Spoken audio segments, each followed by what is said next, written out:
President of the United States getting ready to speak there. Rockville, Maryland, that's just outside Washington, D.C., at a local construction company. He's going to talk about the government shutdown, what Congress needs to do right now to avert even more serious pain in the days and weeks to come. Brianna Keeler is standing by over at the White House. This event today clearly designed, Brianna, to put pressure on Republicans in the Senate and the House to go along and pass some immediate legislation that would reopen the government, fully reopen the government. I assume we're going to hear a lot more from the president saying he's willing to talk about everything, but not in the context of negotiations over a government shutdown or over raising the nation's debt ceiling.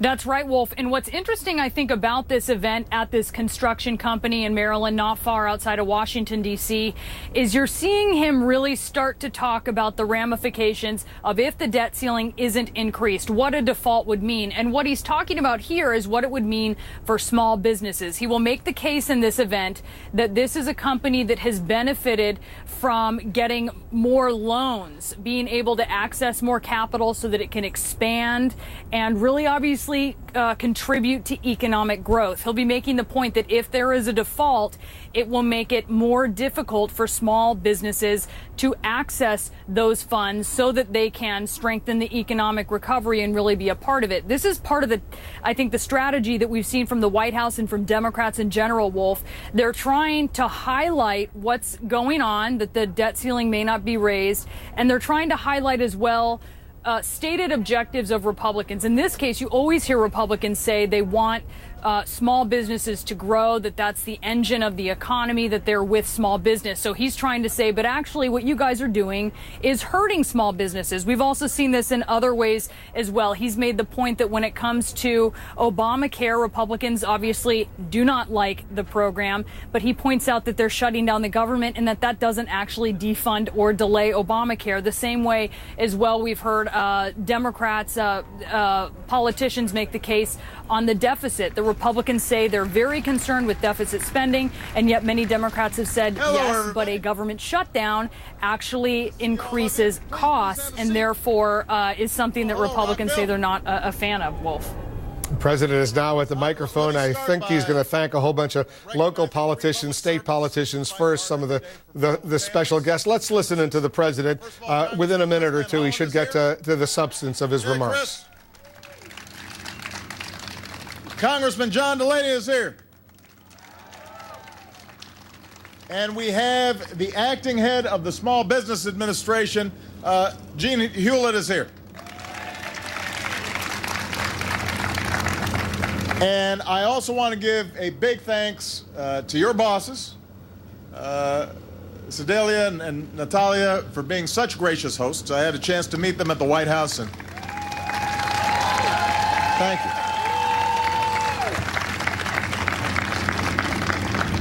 Now I know where they got their good looks from, because I had a chance to meet Mom and Dad and their beautiful families, and so I'm so glad to be here, and I had a chance to learn a little bit about their story. So when their parents brought them from Portugal to America almost 40 years ago, no one in the family spoke a word of English. But that didn't stop their father, Manuel, and their mother, Albertina, from having a big dream, believing that if they worked hard, they could get ahead, and that even though they never had any schooling, maybe their daughters could go to college. Maybe in America, you could make it if you tried. That's what they believed. So they started their own construction company with a pickup truck and a wheelbarrow.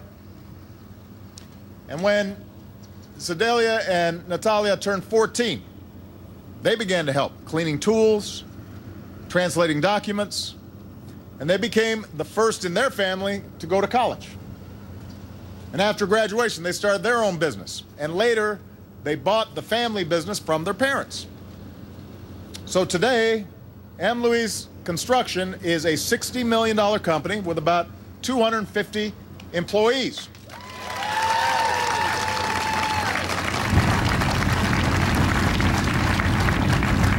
And I understand you're opening your 4th office at the end of this month. So this story is what America's all about. You start off, maybe you don't have a lot, but you're willing to work hard, you put in the time, opportunities out there, and you're able to pass on an even better life to your family, your children, your grandchildren. And it's good news that after how hard the construction industry got hit during the recession, things are starting to get a little better. Remember, it was just 5 years ago that our economy was in a free fall. Businesses were shedding hundreds of thousands of jobs every single month.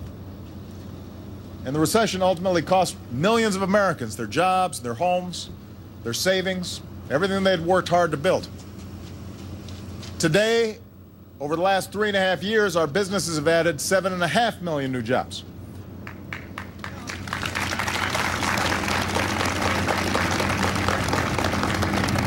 Our deficits are falling. Our housing market is healing, which means construction is improving. Manufacturing's growing. The auto industry is back.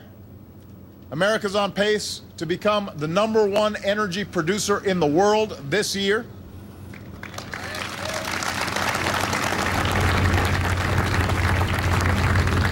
More small businesses have gotten loans so they can grow and they can hire, just like M. Louise did with the help of the Small Business Jobs Act that I signed 3 years ago. So that's part of what allowed this company to grow. So we still have a long way to go. We still got a lot of work to do, especially to rebuild the middle class, but we're making steady progress. And the reason I'm here is we can't afford to threaten that progress right now. Right now, hundreds of thousands of Americans, hardworking Americans, suddenly aren't receiving their paycheck. Right now, they're worrying about missing their rent or their mortgage or even making ends meet. We can all relate to that. Imagine if you weren't sure whether you were going to get your next paycheck with all the bills that might be mounting up. Well, that's what's happening right now to hundreds of thousands of Americans across the country. Companies like this one worry that their businesses are going to be disrupted because obviously, particularly in an area like Maryland, Virginia, where there are a lot of federal workers, you don't know how that's going to impact the economy. Veterans, seniors, women, they're all worrying that the services they depend on will be disrupted too. And the worst part is, this time, it's not because of a once-in-a-lifetime recession. This isn't happening because of some financial crisis. It's happening because of a reckless Republican shutdown in Washington. That's right.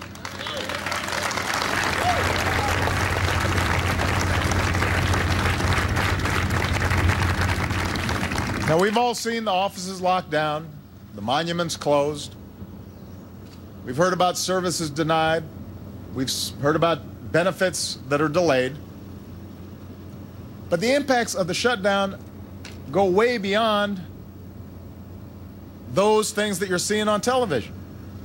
Those hundreds of thousands of Americans, a lot of whom live around here, don't know when they're going to get their next paycheck.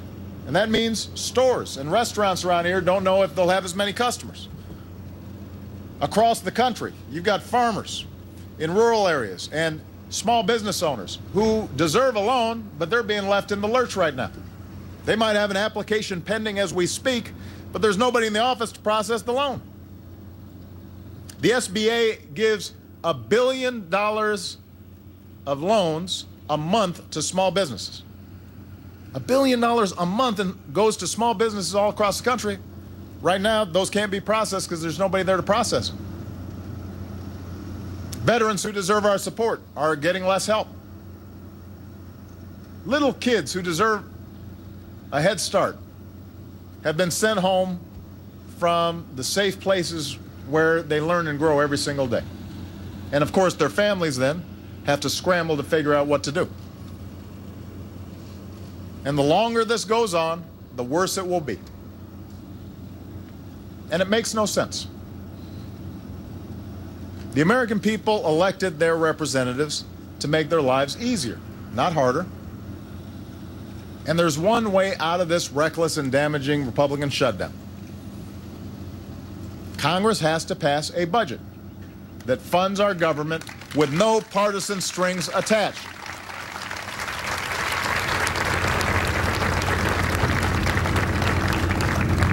Now, I want everybody to understand what's happened, because sometimes when this gets reported on, everybody kind of thinks, well, you know, both sides are just squabbling. Democrats and Republicans, they're always arguing.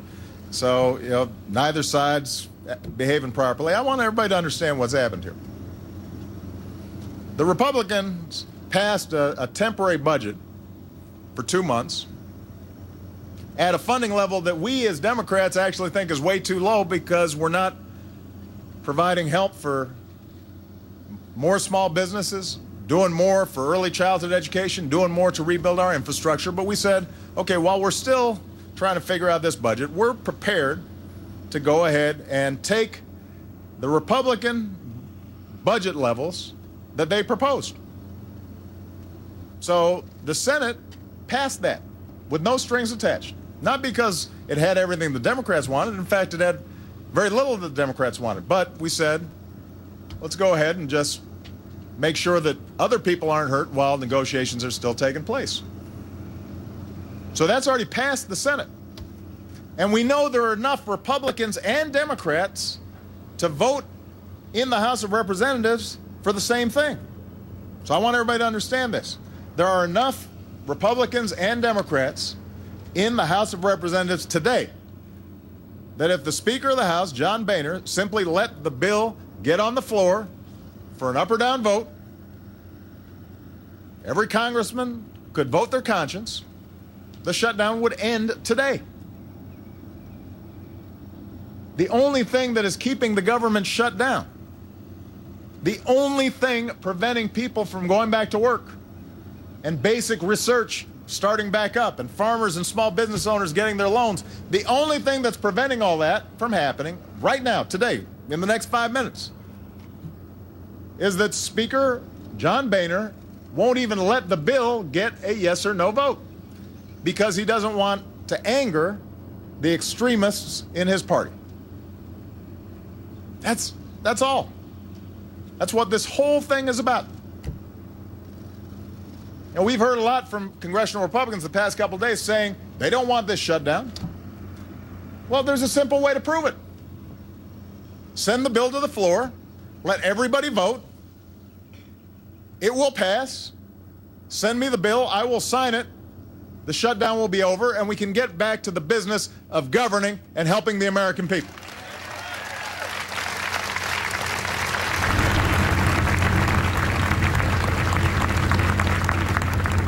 Could happen in the next half hour. National parks, monuments, offices would all reopen immediately. Benefits and services would resume again. Hundreds of thousands of dedicated public servants who are worrying about whether they're going to be able to pay the mortgage or pay the car note, they'd start going back to work right away.